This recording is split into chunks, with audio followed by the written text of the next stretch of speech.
پہلے اگر بوڑھے باپ نے بوڑھی ماں نے کہہ دیا بیٹا ذرا یہ دوائیں لے آنا، حد ہو گئی، تمہاری ڈیمانڈ ہی کبھی ختم نہیں ہوتی. یہ ہوتا ہے نا. آخر کہاں سے آ رہا ہے ہمارے پاس؟ کوئی درخت لگے ہوئے ہیں؟ اللہ اکبر. عزیزان محترم یہ ہوتا ہے اور دیتے بھی ہیں. اگر خدا نہ خاص کر کبھی باپ کی خدمت میں سب کی بات نہیں کر رہا ہوں لیکن معاشرے میں اس طرح کی مثالیں بھی موجود ہیں. اگر کھانا بھی لا کر رکھتے ہیں تو کس طریقے سے لو، اور ہمارے یہاں ایک لفظ استعمال کیا جاتا ہے اس میں ٹھوس لو، کھا لو نہیں، لو. کتنی بے قدری ہوتی ہے. خدا رحم کرے، بچائے اس وقت سے کہ کسی کے اوپر یہ وقت آئے. شریعت نے بتایا اگر باپ کو یا ماں کو کہیں کسی چیز کی ضرورت پڑے تو اس طریقے سے نہیں دے سکتے، اس طرح سے نہیں دے سکتے، بلکہ اس طریقے سے پیش کرو جس طرح غلام شہنشاہ کے سامنے ہدیہ پیش کرتا ہے. اس طرح تمہارا ہاتھ نیچے ہونا چاہیے، اس طریقے سے ماں باپ کی خدمت میں پیش کرو. تمہیں فخر ہونا چاہیے کہ آج خدا نے تمہیں اس لائق بنایا ہے کہ تم اپنے ماں یا اپنے باپ کی کسی ضرورت کو پورا کر دیں. اللہ اکبر.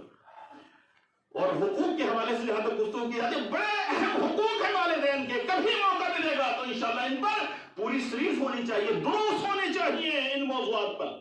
ایک آدھے گھنٹے کی گفتگو میں کچھ نہیں ہو سکتا عزیزان محترم، لیکن چند حق میں آپ کی خدمت میں عرض کیے دیتا ہوں. صرف ایک حدیث بیان کرتا ہوں، ایک مرتبہ صلوات پڑھ لیجیے.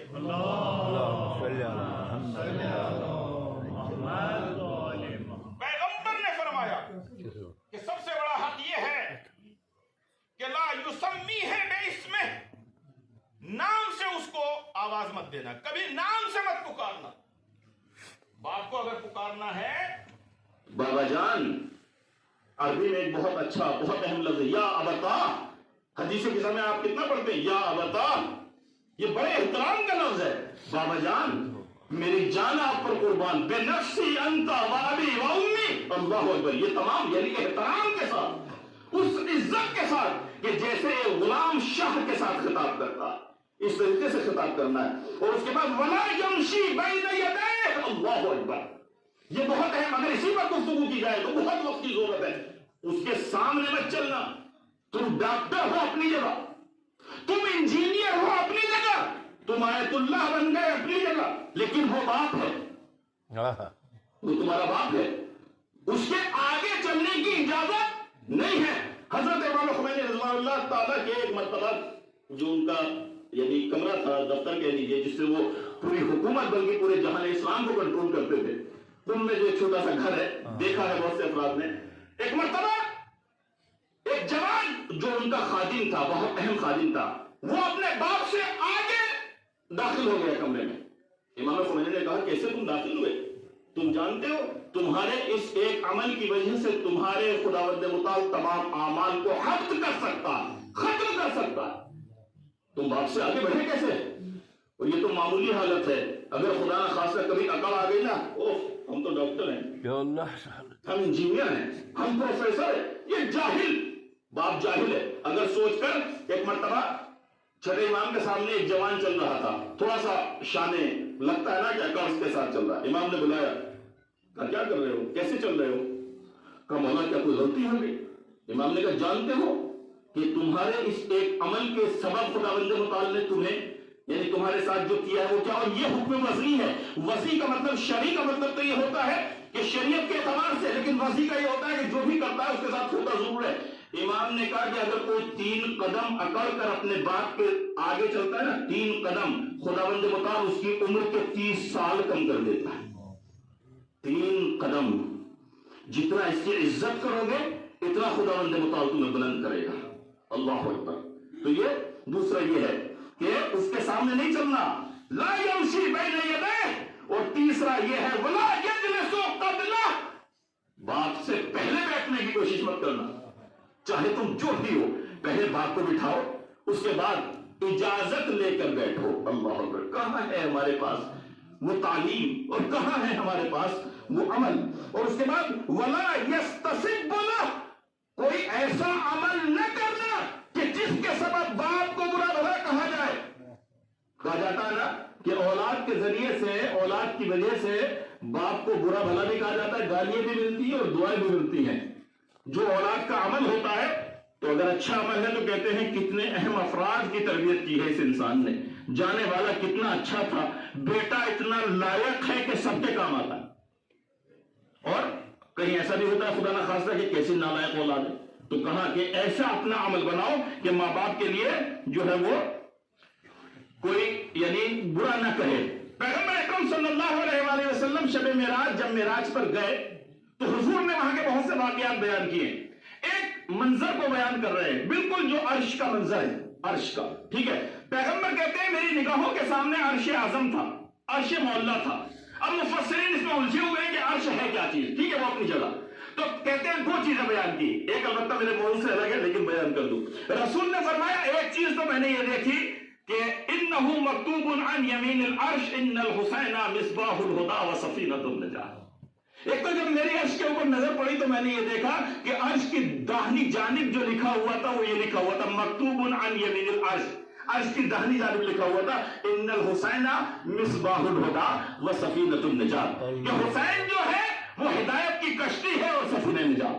ایک مرتبہ صلوات پڑھ لیجیے، اللہم صلی علی۔ اور دوسرے فرمایا کہ میں نے دیکھا کہ ایک انسان کی خاص طریقے سے وہاں پر جو ہے اس کا خاص خیال رکھا جا رہا ہے، اس کی خدمت کی جا رہی ہے، ملائکہ اس کے آگے پیچھے ہیں۔ میں نے پوچھا یہ آخر کون سا انسان ہے، اس نے کیا خوبی اس کے اندر پائی جاتی تھی کہ جو اس کو یہ مقام ملا؟ تو رسول فرماتے ہیں کہ کہا گیا وَقَالَ لَا يَعِقُّ وَالِدَيْهِ وَلَا يَمْشِي بِالنَّمِيمَةِ، یہ وہ ہے کہ جو اپنے ماں باپ کا بہت احترام کرتا تھا، اس مقام پر اس کو عرش اعظم کے سائے میں لے جایا گیا، کہ جو ماں باپ کا بہت احترام کرتا تھا اور سخن چینی سے محفوظ تھا، ادھر کی ادھر نہیں لگاتا تھا، غیبت نہیں کرتا تھا۔ یہ دو کوالٹی تھی، اس لیے اس کو اس مقام پر لایا گیا ہے۔ عزیزان محترم، بس مختصر طور پر یہ عرض کیا جائے کہ والدین وہ عظیم ذات ہے کہ خداوند متعال ان کے حق میں اگر کوتاہی ہو جائے تو انبیاء کو نہیں بخشتا، انبیاء کو نہیں بخشتا۔ ہماری حیثیت تو کیا؟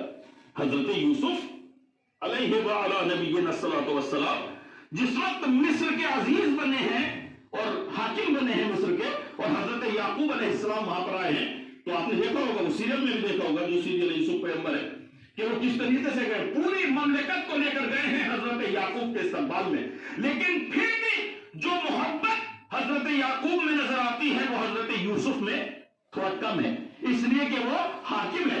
اگر وہ اسی طریقے سے اظہار کرے تو کچھ پروٹوکول ہوتے ہیں نا، جو حاکم ہوتا ہے، جو شاہ ہوتا ہے، اس کے کچھ یعنی قواعد ہوتے ہیں، ضوابط ہوتے ہیں، وہ تھوڑا اس کے پابند ہو گئے، اس لیے کہ ان کے ساتھ مشیر ہیں، ان کے ساتھ سفیر ہیں، ان کے ساتھ جو ہے وہ ان کی فوج ہے اور دوسرے افراد ہیں، لیکن تھوڑی سی کوتاہی، یعنی جس طریقے سے حضرت یعقوب کی طرف سے ہے اس طریقے سے وہ شدت حضرت یوسف میں نہیں ہے۔ نتیجہ کیا ہوا؟ اس کے فوراً بعد حضرت جبرائیل تشریف لاتے ہیں، آنے کے بعد ان کے دست مبارک کو پکڑا اور ایک مرتبہ فشار دیا، اور جب فشار دیا تو ایک نور ہے جو حضرت یوسف کے ہاتھوں سے نکل کر منتقل ہو گیا۔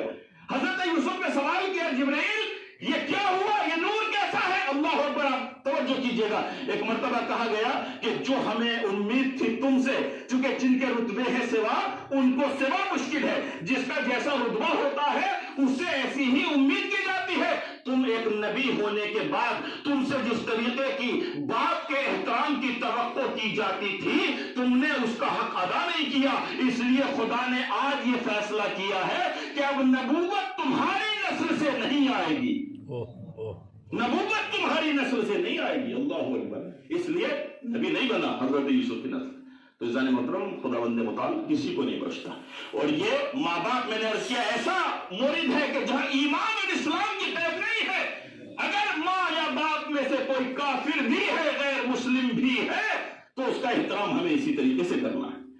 امام جعفر صادق علیہ السلام کے پاس ایک شخص آتا ہے، ایک جوان آتا ہے جس کا نام ہے ابراہیم، آنے کے بعد کہتا ہے مولا میں بھی نیا نیا مسلمان ہوا ہوں، میری ماں ہے، ماں عیسائی ہے اور وہ کلیسا سے بالکل وابستہ ہے، اٹیچ ہے، میں اس کو میں نے بہت کوشش کی لیکن اس کو اپنے دین کی طرف نہیں لا پایا، میرے پاس اتنا پیسہ بھی نہیں ہے کہ میں گھر الگ بنا سکوں، میں آخر کیا کروں، مدینے میں رہتا ہوں۔